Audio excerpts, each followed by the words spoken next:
देश में हर तरफ आज आजादी का अमृत महोत्सव मनाया जा रहा है और इस दौरान छत्तीसगढ़ के बीजेपी प्रदेश अध्यक्ष अरुण साव ने प्रदेश कार्यालय कुशभाऊ ठाकरे परिसर में ध्वजारोहण किया। इसके बाद उन्होंने राष्ट्रगान गाकर तिरंगे को सलामी भी दी। क्षेत्रीय संगठन महामंत्री अजय जामवाल सहित पार्टी के अन्य वरिष्ठ नेता भी इस मौके पर मौजूद रहे। साथ ही आजादी के अमृत महोत्सव देश के 76वें स्वतंत्रता दिवस के मौके पर कुशाभाऊ ठाकरे परिसर में तिरंगा यात्रा भी उन्होंने निकाली। इस दौरान गौरी शंकर अग्रवाल, सुभाष राव, छगन मुंद्रा, सच्चिदानंद उपासने, संजय श्रीवास्तव, केदारनाथ गुप्ता, दीपक महस्के सहित वरिष्ठ पदाधिकारी और कार्यकर्ता मौजूद रहे।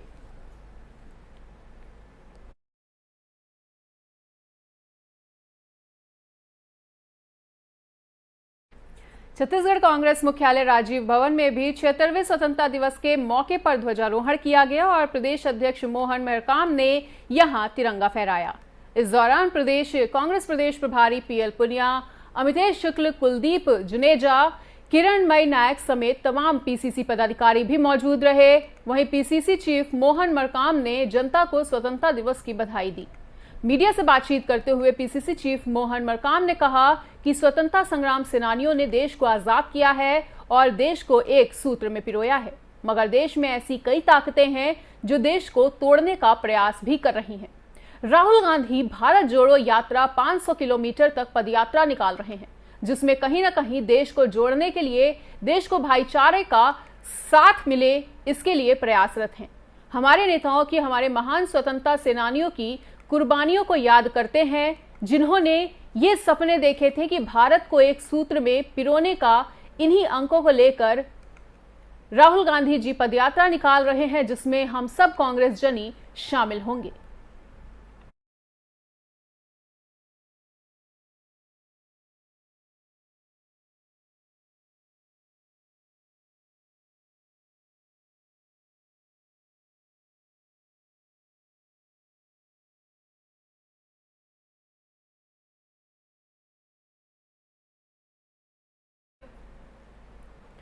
तो आपको बता दें कि पीसीसी चीफ मोहन मरकाम ने ध्वजारोहण किया और इस दौरान उन्होंने कहा कि राहुल गांधी जहां एक तरफ देश को जोड़ने के लिए प्रयासरत हैं और वो यात्रा भी निकाल रहे हैं, लेकिन वहीं कुछ ऐसी ताकतें भी हैं देश में जो देश को तोड़ने का काम कर रही हैं और नफरत फैलाने का काम कर रही हैं। तो आपको बताना चाहेंगे कि जिस तरह से आज पूरे देश में स्वतंत्रता दिवस मनाया जा रहा है, आजादी का अमृत महोत्सव मनाया जा रहा है, तो वहीं पीसीसी चीफ मोहन मरकाम एक बार फिर से सरकार पर बरसते हुए नजर आए और उन्होंने राहुल गांधी के तारीफों के भी पुल बांधे और उन्होंने कहा कि राहुल गांधी ही हैं जो देश को जोड़ने का काम कर रहे हैं, बल्कि उन्होंने देश को जोड़ने की दिशा में कई प्रयास भी किए हैं। वहीं कुछ ऐसी ताकतें भी हैं जो इस देश में नफरत फैलाने का काम कर रही हैं और देश को तोड़ने के लिए आगे आ रही हैं।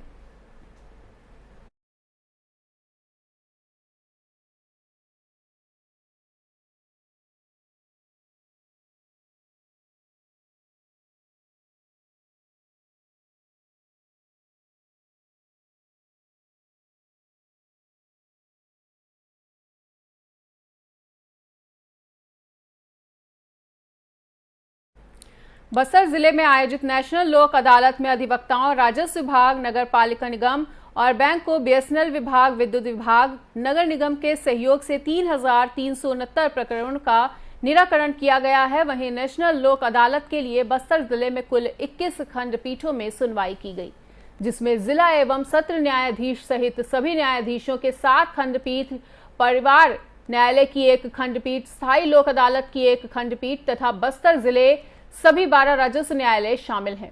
इन खंडपीठों में पक्षकारों के बीच सुलह के माध्यम से राजीनामा योग्य प्रकरणों का निराकरण भी किया गया है। वहीं लोक अदालत में पक्षकारों की भौतिक और वर्चुअल उपस्थिति में सुनवाई भी की गई।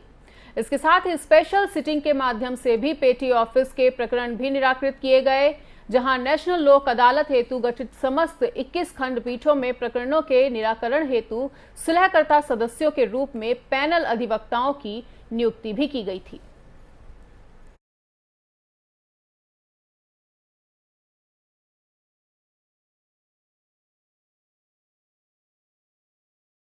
बिलासपुर में 48 घंटे से जारी बारिश ने प्रशासनिक दावों की पोल खोलकर रख दी है और कमीशन खोरी के खेल ने निर्माण कार्यों को भ्रष्टाचार की भेंट चढ़ा दिया है। निगम के पदाधिकारी और अधिकारी कर्मचारी भी जो कमीशन के खेल में शामिल रहते हैं, वो भी अब इस बाढ़ की चपेट में नजर आ रहे हैं।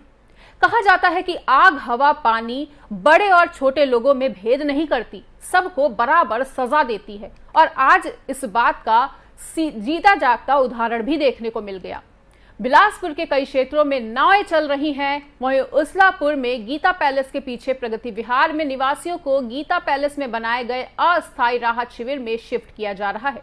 श्रीकांत वर्मा मार्ग व पुराना बस स्टैंड में पानी भर जाने से लोगों और गाड़ियों को काफी ज्यादा आने जाने वाली गाड़ियों को काफी ज्यादा परेशानियों का समस्या का सामना करना पड़ रहा है। वहीं आपको बताना चाहेंगे कि महापौर रामशरण यादव का मोबाइल पहुंच से बाहर बता रहा है और सभापति सभी वार्डों का दौरा कर लोगों को तत्काल राहत देने वाली कार्रवाई की बात कह रहे हैं।